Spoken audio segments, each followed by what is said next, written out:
Start. என் பேர் யஷ்வந்த். நம்ம இப்போ பார்க்க போகிறது வந்து மெக்கானிக்கல் மெக்கானிக்கல் செகண்ட் இயர் படிச்சுட்டு இருக்கேன். இப்போ நம்ம பார்க்க போகிறது சென்ட்ரலெஸ் கிரைண்டிங் மிஷின் பார்க்க போகிறோம். இதை வச்சு நம்ம ஒரு ஒர்க் பீஸ் இருக்குது, அது வந்து 100 mm லென்த்து, அப்புறம் வந்து 25 mm டயமீட்டர் இருக்குது. இதை வந்து நம்ம கிரைண்டிங் 23 mm கிரைண்டிங் பண்ணி மாற்றணும். சரியா? இது வந்து கிரைண்டிங் வீலு. இந்த ஒர்க் பீஸோடைய சப்போர்ட்டரு. இது வந்து ஒர்க் பீஸை சுற்றுறதுக்காக யூஸ் பண்ணோம். இதை வந்து ஃபீட் கொடுக்கறதுக்காக யூஸ் பண்ணுவோம். இந்த பார்ட் ஃபுல்லாகவே மூவ் ஆகும். அதுக்கப்புறம் இந்த கிரைண்டிங் வீலோடைய மோட்டர் வந்து பின்னாடி பேக் சைடு இருக்குது. இந்த கிரைண்டிங் வீலுக்கான மோட்டர் வந்து இங்கே பேக் சைடு இருக்குது. அந்த ஒர்க் பீஸ் ரொட்டேட்டருக்கான மோட்டர் வந்து இங்கே இருக்குது. அப்புறம் கூலண்ட் டேங்க் இங்கே இருக்குது. இப்போ வந்து இதுதான் மெயின் சுவிட்சு. இது வந்து கிரைண்டிங் வீலுக்கான சுவிட்சு. இது வந்து இந்த ரொட்டேட்டிங் வீலுக்கான ஒர்க் பீஸ் ரொட்டேட்டர் அதுக்கான சுவிட்சு. இது வந்து கூலண்ட் ஆயிலுக்கான சுவிட்சு. இப்போ வந்து நம்ம இந்த ஒர்க் பீஸை வந்து கிரைண்ட் பண்ண போகிறோம். அதுக்கு இது ரெண்டுத்துக்கும் நடுவில் வச்சுட்டு இது ரெண்டுமே இப்போ இது ஃபுல்லாக ஃப்ரீயாக இருக்கணும். உள்ளே போயிட்டு வரதுக்கு ஃப்ரீயாக இருக்கிற மாதிரி நம்ம அட்ஜஸ்ட் பண்ணி வைக்கணும்.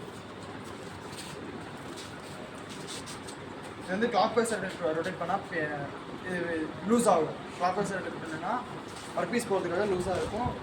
ஆன்டி கிளாக் வைஸ் ரொட்டேட் பண்ணனா வந்து ஃபீட் கொடுக்கறதுக்காக யூஸ் பண்ணணும். ஃபஸ்ட்டு வந்து இது ஃபுல்லாக ஒர்க் பீஸ் உள்ளே போயிட்டு வர மாதிரி கொஞ்சம் ஃப்ரீயாக இருக்கிற மாதிரி ஃபிக்ஸ் பண்ணிக்கணும். இது பண்ணதுக்கப்புறம் லைட்டாக ஜஸ்ட் 0.2 mm ஃபீட் கொடுத்து இந்த ராடை வச்சு லைட்டாக தள்ளி விடணும். அதுக்கப்புறம் அது கிரைண்ட் ஆகி அந்த சைடு வெளியே வரும்.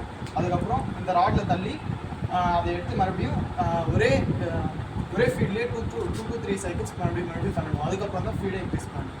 இப்போ எப்படி செய்யறதுன்னு பாருங்கள்.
இந்த ஒர்க் பீஸோடைய திக்னஸை நம்ம கம்மி பண்ணிக்கலாம்.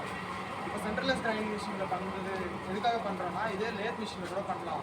இதில் ஏன் பண்ணுறோன்னா, இதில் பண்ணும்போது இந்த சர்ஃபேஸ் வந்து ஃபுல் ஸ்மூத்தாக வரும். அதுக்கப்புறம் ஃபினிஷிங் கிளியராக இருக்கும். அதே நம்ம லேத்தில் பண்ணோம்னா இது ஃபுல்லாக லைன்ஸாக இருக்கும். இது வந்து ஏதாச்சும் ஒரு பேரிங் அந்த மாதிரி இடத்துல ஃபிக்ஸ் பண்ணும்போது அந்த இடத்துல வந்து கொஞ்சம் ஷேக்கிங் இருக்கும், உள்ளே போகிறதுக்கான டிஸ்டர்பன்ஸ் இருக்கும். ஆனால் இதில் பண்ணும்போது ஃபுல் ஸ்மூத்தாக இருக்கிறதுனால எந்த ஒரு டிஸ்டர்பன்ஸும் இருக்காது. அதனால் சென்ட்ரலெஸ் கிரைண்டிங் தான் மோஸ்ட்லி நம்ம ப்ரிஃபர் பண்ணுவோம். இது வந்து ஒரு mild steel. Okay, thank you.